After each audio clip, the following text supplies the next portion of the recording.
Bom dia, boa tarde, boa noite. Não sei que momento você vai estar assistindo esse vídeo. Esse é o último vídeo que é referente à prática de doc. Eu sou o Lucas e vamos lá. Recapitulando, a prática passada foi uma prática de modelagem comparativa em que a gente escolheu a proteína com base nos critérios, né, que a gente colocou. E a proteína que eu escolhi foi a manual. Então, para começar, redocking. Redocking basicamente é uma prova real do docking, em que a gente vai tentar encaixar o ligante na nossa proteína, né, na região que a gente quer. Então, a gente utilizou uma proteína que o Caio trabalhou já, e a gente utilizou essa proteína e esse ligante que ele trabalhou para fazer esse redoc, em que a gente utilizou o quimera para isso. Então, a gente utilizou o quimera para fazer esse redoc e encaixar, né, essas duas, a proteína e o ligante. Ainda com o Caio, né, a gente fez um banco de dados para a prática de docking com a nossa proteína, em que a gente escolheu 5 fármacos, ou seja, a gente escolheu ibuprofeno, clonazepam, canabidiol, aspirina e anfetamina. Ainda com o Caio, né, a gente fez um banco de dados para a prática de docking com a nossa proteína, em que a gente escolheu 5 fármacos,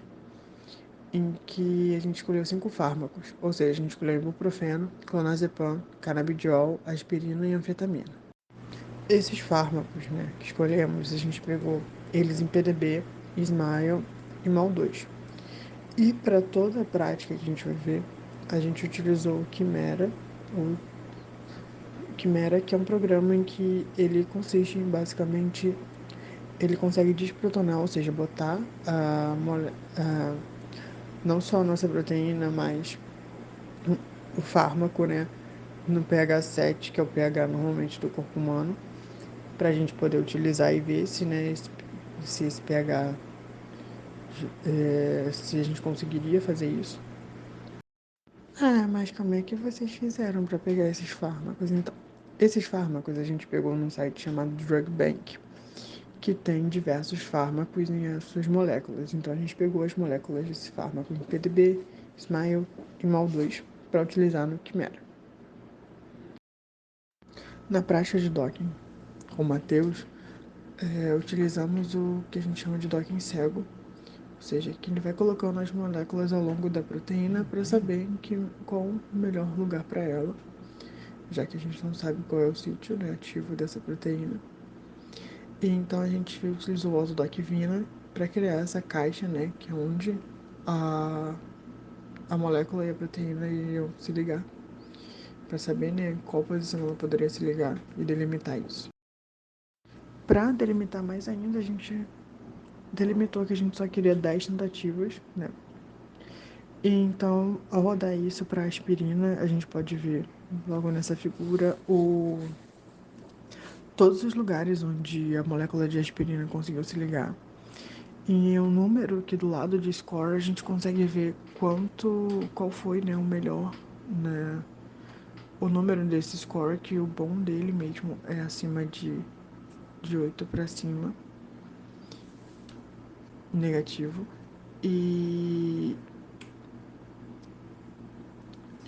a gente consegue ver, né, qual foi a melhor posição delas.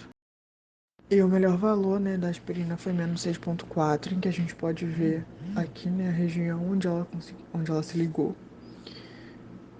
E mais pra frente a gente vai comparar, né, com as outras para saber se foi uma região próxima das outras ou não. O próximo passo foi utilizar o site Flip para que a gente pudesse ver as interações entre a nossa proteína e o nosso ligante, em que é possível ver o ligante em laranja, a proteína em azul, né? E para a aspirina a gente consegue ver o centro, né, do anel aromático tendo uma ligação, tendo um empilhamento com o da proteína.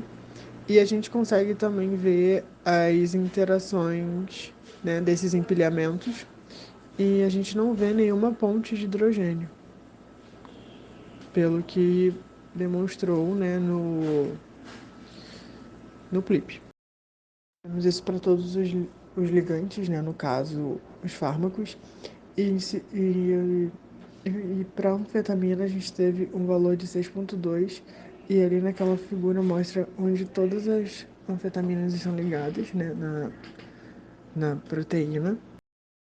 E como o melhor valor foi 6,2, aqui está onde ela está se ligando, em que é possível perceber que é um pouco próximo do local onde a aspirina estava ligada. E pelo clipe, de novo, né, a gente consegue também ver o ligante em laranja. A gente consegue ver também as ligações, né, de interações, né, de cátion e a gente consegue ver também a sobreposição, né, esse empilhamento, que é conhecido como p-stocking, entre a molécula, né, e a proteína. O canabidiol ele teve um valor de menos 7,9, que é um valor até bom. E eu não consegui a figura dele com todas, né, com todas as proteínas, com todos os ligantes, no caso.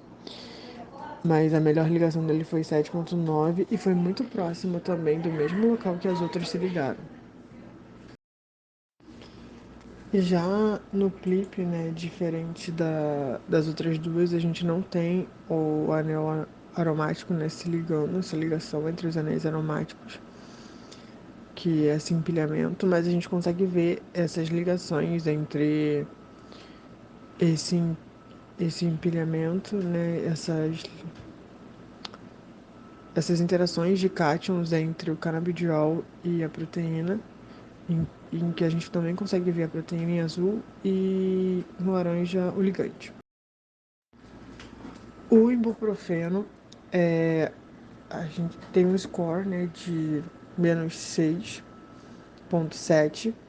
E nessa imagem aqui também a gente consegue ver onde todas as outros ligantes, né, ou no caso os outros ibuprofenos, eles se ligaram, sendo o melhor resultado dele 6,7. E agora na figura, né, a gente tem onde esse que teve o melhor valor, esse melhor score, está se ligando, em que é visivelmente, né, tipo, analisando a imagem, no caso, é muito mais próximo também dos outros lugares onde os outros ligantes, né, os outros fármacos se ligaram. E, e o score dele, né, foi um menos 6,7, que é o, se não me engano, o segundo mais alto que eu tenho.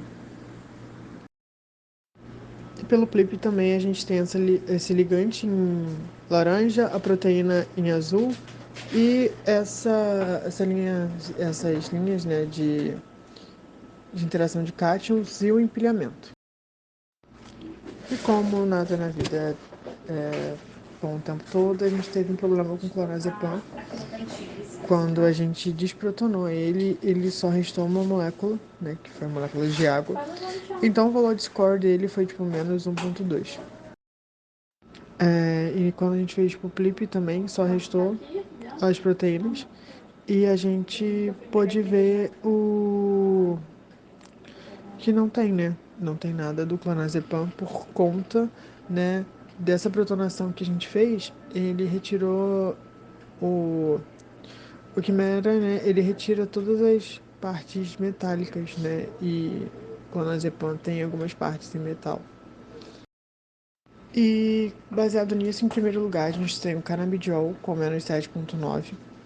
Em segundo, o ibuprofeno com menos 6,7. A aspirina com menos 6,4. Em quarto lugar, a gente tem a anfetamina que tem 6,2 e o clonazepam que foi, né, com menos 1,2. Então a gente tem esse pódiozinho aí. E é isso, galera. Muito obrigado e até a próxima.